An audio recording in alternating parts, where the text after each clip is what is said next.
Багангийн сурагчдын суурь мэдлэгийг ижил төвшөнд хүргэх зорилгоор тоглонгоос суралцсан үйл ажиллагааг улсын хэмжээнд зохион байгуулж байна.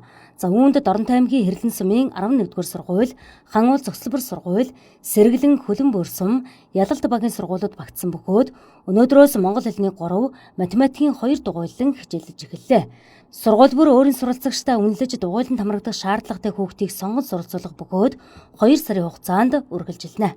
Ер нь энэ дугуйлангийн хамгийн гол онцлог нь бол тоглоомын аргаар зохион байгуулна. Хүүхдүүдтэй тоглонгол энэ дугуйлан хичээж хүүхдүүдийн суурь чадварыг бол нөхөх, дэмжлэг үзүүлэх зорилготой байгаа учраас бол тоглоомын аргыг бол манайхан нэг дугуйлан дээр гэхэд бол 20-с дээш тоглоомын аргыг бол одоогоор бол төлөвлөчээд байгаа. Тэгээ нийтдээ бол манайх нийт бага ангийн 10 бүлэг дээр 11 бүлэг дээр 12 багш ажилладаг байгаа. Тэгээ дээрэн багш нар маань 2-2-ороо нийлээд 10 багш нь 2-2-оор зарим нэг дугуйлан дээр 3-аараа ороод ингээд 12-аа бүгдээрээ хамтдаа хоолой дугуйлан хувааж аваад ажиллаж байгаа. Боловсролын чанарын шинжилэлт төслийн хүрээнд тоглонгоос суралцсан төслийн дугуйлангийн үйл ажиллагаа энэ хичээлийн жилд манай сургууль дээр хэрэгжиж эхэлж байна.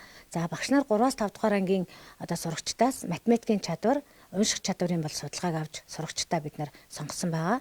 За үг үе унших, өгүүлбэр унших, их унших, арифметик үйлдэл хийх, өгүүлбэртэй бодлого бодох гэсэн 5 дугуйланд нийтдээ одоо 160 сурагч хамрагдсан байгаа.